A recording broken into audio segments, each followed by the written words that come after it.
जांभळीत निर्घृण हत्या.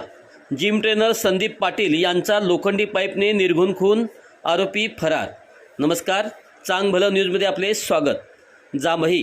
जांभळी तालुका शिरोळ येथे एकाची रॉड व लोखंडी पाईपच्या साहाय्याने निर्घृण हत्या झाल्याची धक्कादायक घटना समोर आली असून परिसरात एकच खळबळ उडाली आहे. या घटनेत संदीप भाऊसो पाटील वय वर्षे 42 यांचा मृत्यू झाला आहे. संदीप पाटील हे व्यवसायाने जिम ट्रेनर होते. अज्ञात आरोपींनी त्यांच्या डोक्यात लोखंडी पाईपने वर्मी घाव घालून निर्घृण खून केल्याचे प्राथमिक तपासात समोर आले आहे. खून केल्यानंतर आरोपींनी MH14 FC 0945 क्रमांकाची अर्टिगा 4 चाकी गाडी घटनास्थळी सोडून पलायन केले. सदर गाडीत कोयता व लोखंडी रॉड आढळून आल्याने या हत्येचे गांभीर्य अधिकच वाढले आहे.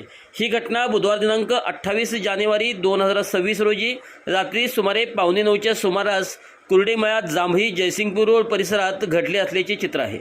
घटनेची माहिती मिळताच परिसरात नागरिकांची मोठी गर्दी जमली होती.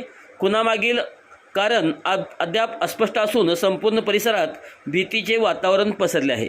दरम्यान घटनेची माहिती मिळताच additional SP DYSP Amol Thakur, Jaysingpur police ठाण्याचे निरीक्षक सत्यवान हाके तसेच शिरोळ पोलीस ठाण्याचे निरीक्षक तातडीने घटनास्थळी दाखल झाले. ही घटना शिरोळ पोलीस ठाण्याच्या हद्दीत घडली असून पुढील तपास शिरोळ पोलीस करत आहेत.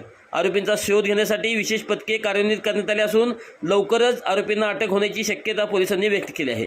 अशाच ताज्या सत्य आणि विश्वासार्ह बातम्यासाठी चांग भलं न्यूजला लाईक करा, शेअर करा, सबस्क्राईब करा आणि कमेंट करायला विसरू नका.